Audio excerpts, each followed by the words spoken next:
Era 28 de agosto de 2003, menos um dia aparentemente comum, em Erie, Pensilvânia.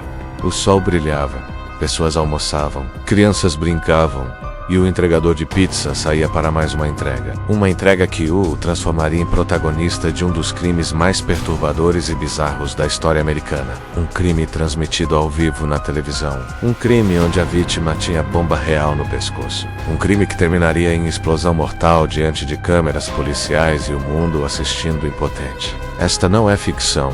Não é filme de terror. Não é roteiro de Hollywood. Esta é a história real de Brian Wells. O entregador de pizza que se tornou refém em jogo mortal que ninguém poderia vencer. Brian Douglas Wells tinha 46 anos. Rosto comum, sorriso fácil, vida simples. Trabalhava como entregador de pizza na Mamma Mia's Pizzeria, em Erie, há quase 10 anos. Colegas o descreviam como pacato, confiável, pontual. Clientes gostavam dele. Sempre deixava gorjeta aos que conversavam um minuto extra. Sempre tinha palavra gentil. Nunca reclamava do trabalho. Vivia sozinho em apartamento modesto. Não tinha grandes ambições. Não estava envolvido com crime. Não tinha inimigos conhecidos. Era, por todos os relatos, homem absolutamente comum, levando vida absolutamente comum. Naquela tarde de quinta-feira, começou seu turno como todos os outros.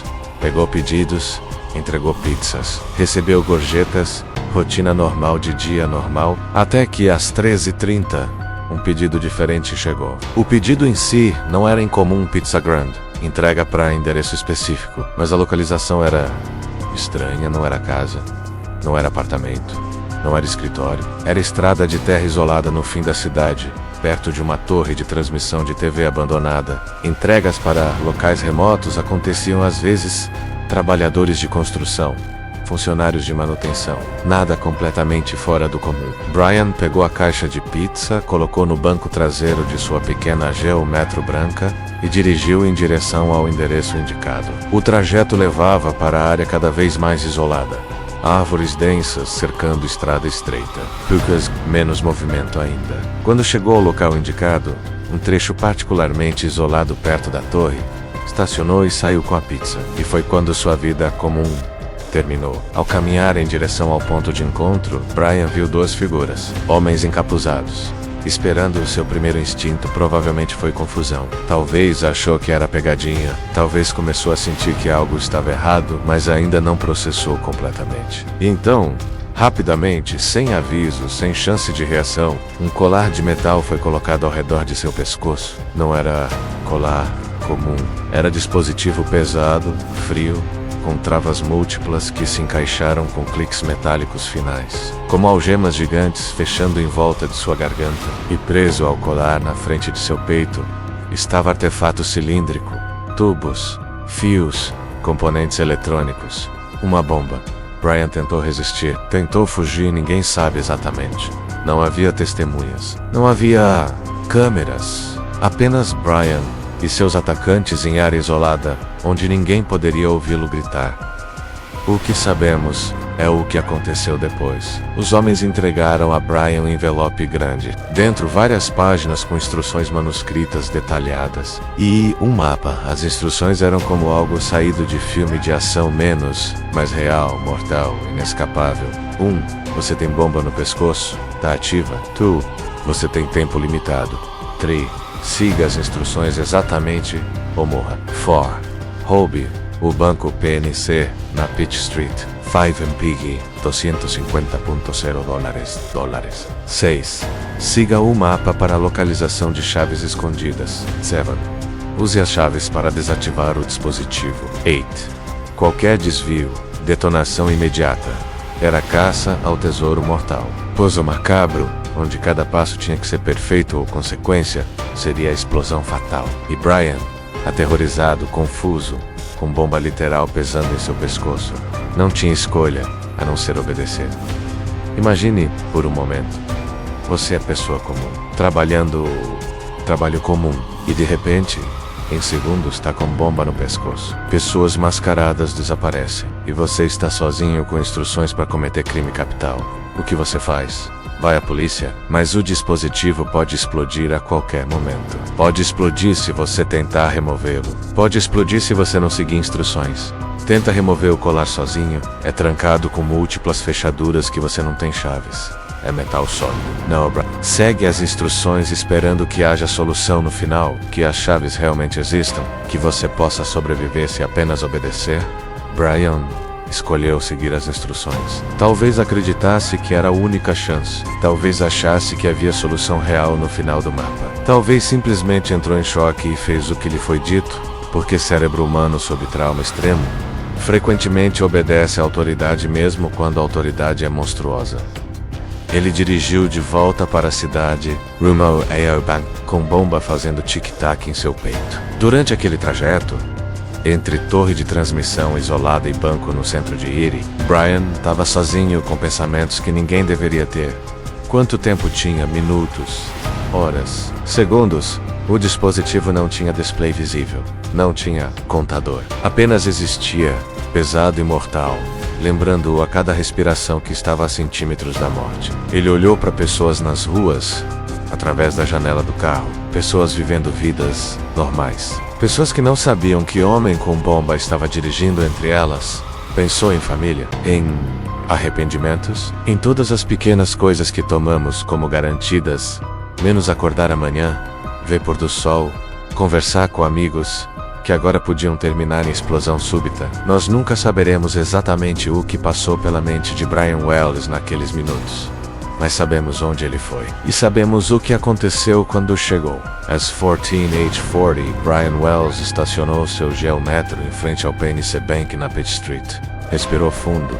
Talvez rezou. Talvez apenas tentou não pensar. E entrou no banco para cometer crime que nunca quis cometer. Para salvar a vida que nunca deveria estar em perigo. Com bomba real no pescoço. Com instruções impossíveis. Com tempo desconhecido, se esgotando a cada segundo. E câmeras de segurança gravando tudo. O que aconteceu dentro daquele banco. E Brian Wells era vítima inocente. Ou cúmplice que ficou preso em própria armadilha. Cerca de 1 hora depois da entrega de pizza que mudou tudo, Brian Wells entrou no PNC Bank e havia algo terrivelmente, obviamente errado. Câmeras de segurança capturaram tudo, e as imagens são perturbadoras não pela violência menos, mas pela estranheza absoluta. Brian entrou no banco vestindo camisa branca manchada de sujeira. Embaixo da camisa, claramente visível, estava volumoso dispositivo metálico, preso ao redor de seu pescoço. Parecia colar medieval de tortura modernizado com componentes eletrônicos. Ele não gritou, não brandiu arma, não ameaçou ninguém verbalmente, simplesmente caminhou até a caixa e com mãos tremendo visivelmente entregou nota manuscrita. A nota dizia: recolha $250 mil deste banco. Tenhoi bomba. Haja rápido e em silêncio. Não acione alarme ou todos morreremos. A atendente, inicialmente confusa, olhou para cima. Viu o dispositivo no pescoço dele. Viu o medo genuíno nos olhos dele. E entendeu instantaneamente. Isto não era assalto comum. Ela informou, voz tremendo, que cofre não poderia ser aberto naquele momento. Menos apenas gerente tinha acesso e não estava presente. Brian, visivelmente desesperado, olhou para o dispositivo em seu pescoço como se esperando que explodisse a qualquer segundo. A atendente, agindo com presença de espírito notável sob pressão impossível, começou a encher sacola com todo o dinheiro que tinha acesso imediato. $8.7, no to Brian, pegou o dinheiro. E nas gravações de segurança você pode ver algo perturbador em seu rosto. Não há satisfação. Não há alívio, apenas medo contínuo, crescente, porque o dinheiro não era o ponto final. Era apenas próximo passo em caça ao tesouro mortal. Brian saiu do banco com sacola de dinheiro. Dirigiu menos de 100 metros antes de ser interceptado. A polícia já havia sido alertada. Viatura após viatura convergiram. Helicópteros de notícias começaram a circular. Em minutos, a cena se transformou em circo mediático. E Brian Wells, entregador de pizza transformado em assaltante de banco, transformado em refém de bomba, estava cercado. Ele não tentou fugir, não resistiu. Simplesmente parou o carro, saiu e se sentou no chão quente do estacionamento, algemado, enquanto dezenas de policiais armados o cercavam em semicírculo tenso. E foi aí que o mundo viu pela primeira vez, ao vivo na televisão, a verdadeira natureza do horror. Equipes de reportagem com câmeras capturaram tudo, e a América assistiu ao vivo enquanto policiais e especialistas em bombas tentavam entender o que diabos estava acontecendo. O dispositivo ao redor do pescoço de Brian era obra de engenharia macabra. Collar do metal triplo. 3 bandas de metal sólido encaixadas em sistema de trava complexo. Impossível de remover sem chaves específicas. 4 fechaduras posicionadas sob o queixo, cada uma requerendo chave diferente, todas precisando ser abertas em sequência correta. 2 bombas tabulaires, cilindros cheios de pólvora caseira, presos ao colar na frente do peito, apontados diretamente para a face e tórax. Temporizador oculto, sem display externo. Impossível de saber quanto tempo restava. Fios decoy, menos dezenas de fios coloridos, muitos não conectados a nada, criando confusão deliberada para qualquer tentativa de desarmamento. Era bomba projetada não apenas para matar menos, mas para ser impossível de desarmar sob pressão. E o tempo estava acabando. Enquanto especialistas em bombas eram chamados, enquanto o perímetro de segurança era estabelecido, enquanto câmeras transmitiam tudo ao vivo, Brian Wells falou. Sentado no chão, algemado, suando profusamente sob sol de agosto, com bomba fazendo sons eletrônicos intermitentes que todos podiam ouvir, ele implorou. Não estou mentindo, disse, voz quebrando. Isto é real. Ela vai explodir. Por favor. Ele explicou rapidamente. Forçado a assaltar bancos, seguir instruções, procurar chaves, não teve escolha, policiais compreensivelmente céticos. Afinal, quantos assaltantes de banco alegam ser vítimas? Mantiveram distância. Procedimentos de segurança não podiam arriscar. Especialistas em bombas estavam a caminho, mas tráfego estava pesado. E ninguém sabia quanto tempo o dispositivo tinha. Brian pediu apenas uma coisa, com voz desesperada que assombra todos que ouviram. Liguem para meu chefe, por favor. Digam a ele. Digam a ele que não fiz isso por querer. Ele sabia. De alguma forma, sabia que não ia sobreviver. E queria que alguém soubesse a verdade. Minutos passaram. Cada segundo, uma eternidade. Brian ficou surpreendentemente calmo, considerando as circunstâncias. Respondeu perguntas. Cooperou totalmente. Explicou sobre torre de transmissão, sobre homens mascarados, sobre instruções. Ele segurava as páginas de instruções, menos ainda as tinha consigo. Ofereceu mostrá-las. Explicou sobre mapa, sobre chaves escondidas em locais específicos que deveria alcançar. Mas estava cercado, algemado, e especialistas ainda não haviam chegado. E então todos ouviram. Bip, bip. O som vinha do dispositivo regular, constante, como batimento cardíaco eletrônico. E estava acelerando. Comandante no local enfrentou o dilema impossível. Aproximar-se para tentar remover dispositivo é igual a arriscar vidas de policiais se bomba fosse real e detonasse. Manter distância é igual a deixar possível vítima inocente morrer. Esperar especialistas é igual a mais, e se não houvesse tempo. Em situação perfeita, com tempo ilimitado, com ferramentas certas, com ambiente controlado. Talvez houvesse chance, mas não havia tempo. Não havia ferramentas. E ambiente era estacionamento quente, com helicópteros circulando, e câmeras transmitindo, e mundo assistindo. E o bip estava acelerando. Bip, bip. Bip, bip. Olhou para baixo, para o dispositivo em seu peito. Olhou para cima, para policiais recuando lentamente. E em seus olhos, segundo testemunhas, havia apenas resignação. Ela vai explodir, ele disse novamente. Não gritando, apenas afirmando o fato. Como se estivesse comentando sobre clima. Equipes de TV capturam tudo. Não mostraram ao vivo, menos censuraram nos últimos segundos menos, mas gravaram. Brian Wells, sentado no asfalto quente, algemado, com bomba no pescoço, olhando para câmeras que transmitiam seu fim para milhões. Ele não chorou, não gritou, apenas esperou. E então, S-15H04, exatos 24 minutos após ser cercado pela polícia menos o dispositivo, detonou. Às 15h04, o dispositivo explodiu. Em instante, a vida de Brian Wells se extinguiu. Diante de câmeras, diante de policiais, diante do mundo assistindo impotente. O som foi descrito por testemunhas como craque alto seguido de fumaça instantânea. Não foi explosão massiva de filme de ação. Foi detonação precisa, focada, letal. As bombas tubulares explodiram simultaneamente, direcionando força diretamente para peito e pescoço de Brian. O colar de metal, ao invés de proteger, focou e amplificou o impacto.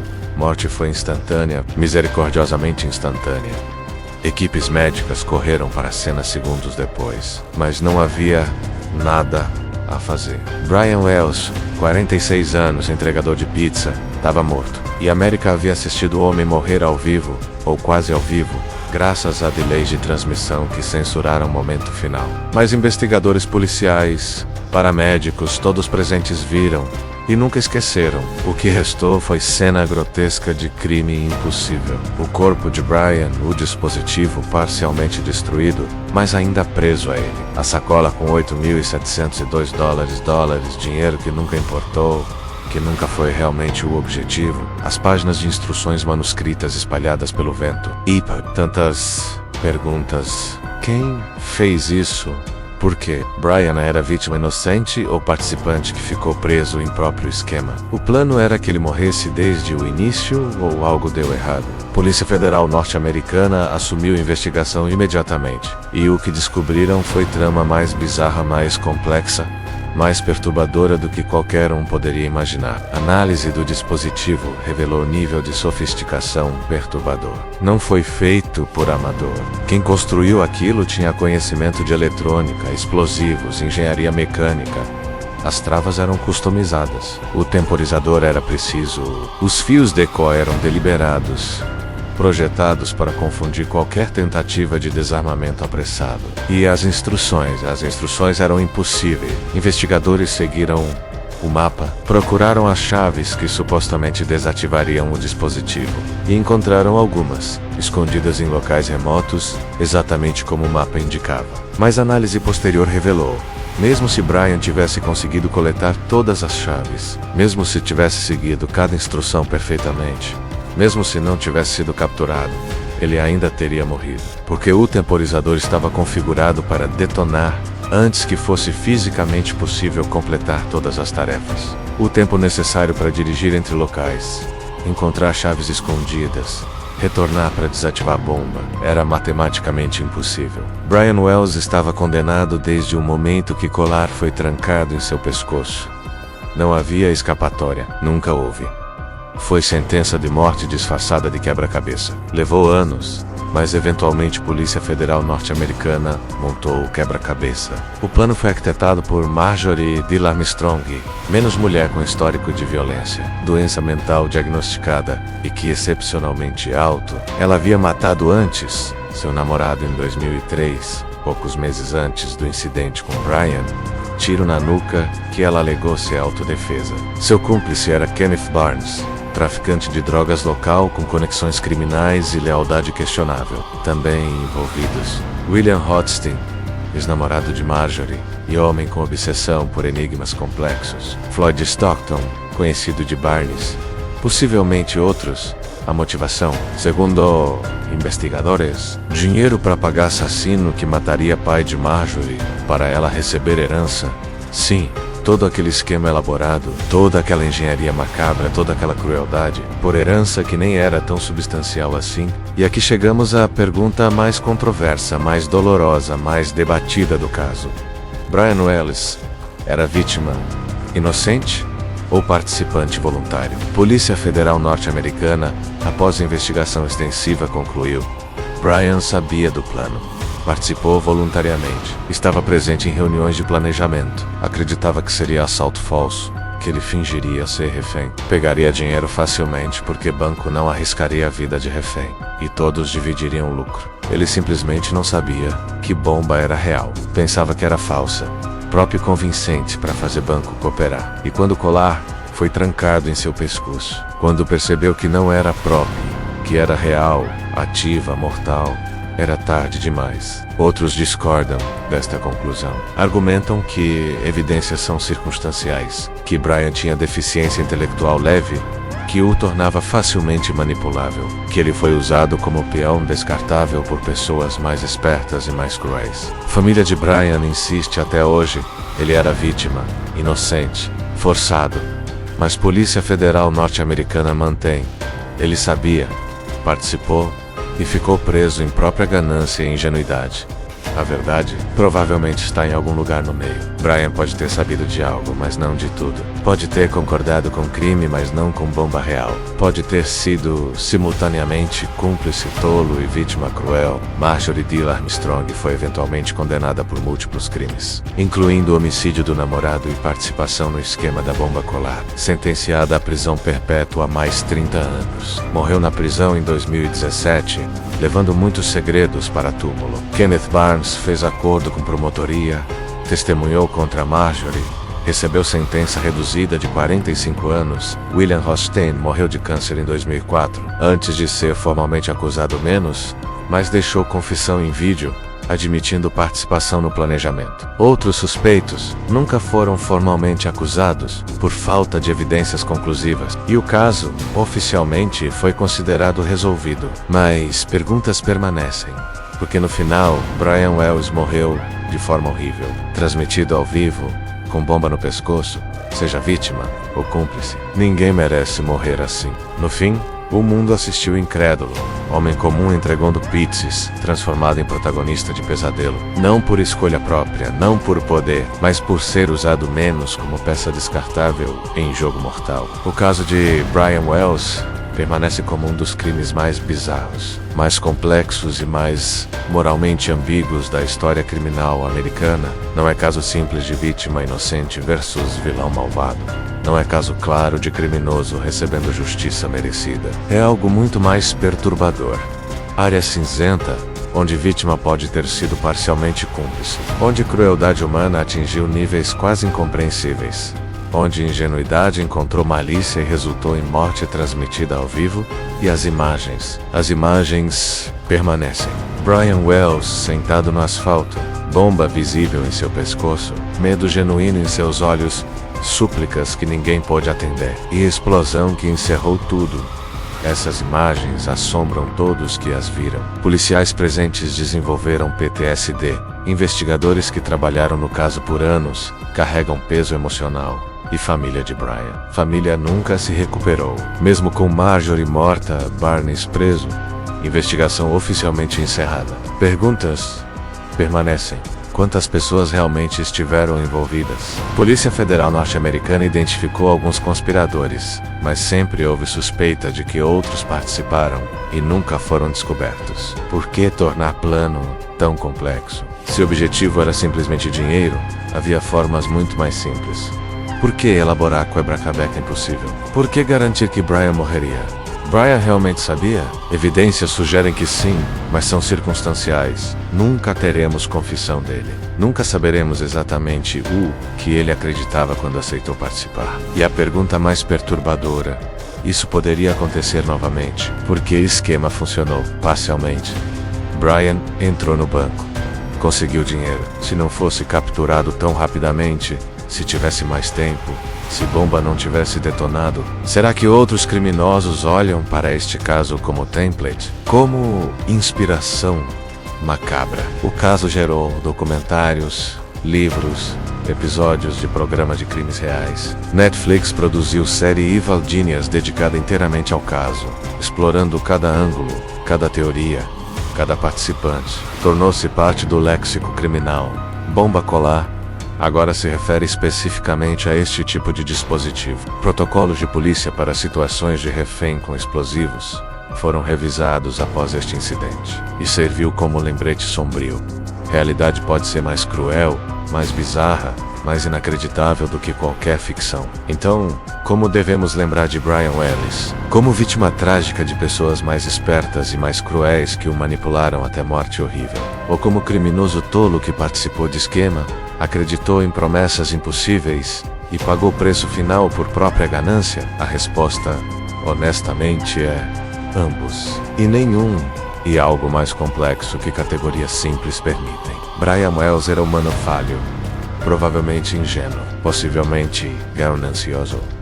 definitivamente usado e indubitavelmente morto de forma que ninguém menos criminoso ou inocente deveria morrer, com bomba no pescoço, implorando por ajuda, diante de câmeras transmitindo agonia final para o mundo inteiro. E a pergunta final: você conseguiria sobreviver sabendo que a qualquer momento pode explodir? Porque essa era a realidade de Brian Wells em seus últimos momentos. Cada segundo incerto, cada respiração potencialmente a última, cada movimento podendo ser o gatilho.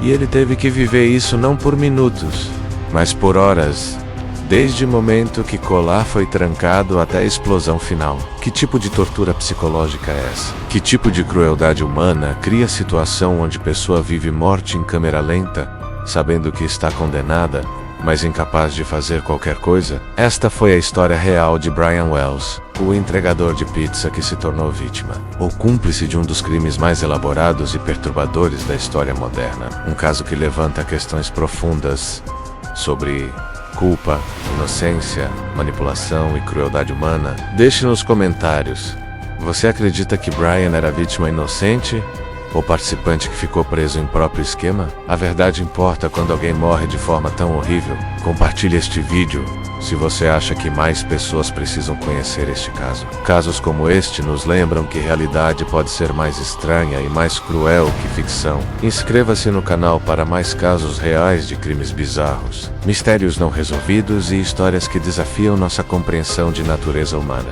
E da próxima vez que você pedir pizza para entrega, lembre-se: pessoa que traz tem vida, família, sonhos e merece voltar para casa em segurança. Porque Brian Wells saiu para entregar pizza em dia comum e nunca voltou. Descanse em paz, Brian Douglas Wells, 1956–2003. Que sua morte não tenha sido completamente em vão. Que sirva como lembrança de que cada vida importa e que crueldade humana não tem limites menos, mas compaixão também não deveria ter. Até o próximo caso. E lembrem-se, verdade é sempre mais complexa do que manchetes sugerem. Alguns pesadelos você pode acordar, outros você vive até o fim. E o mundo inteiro assiste.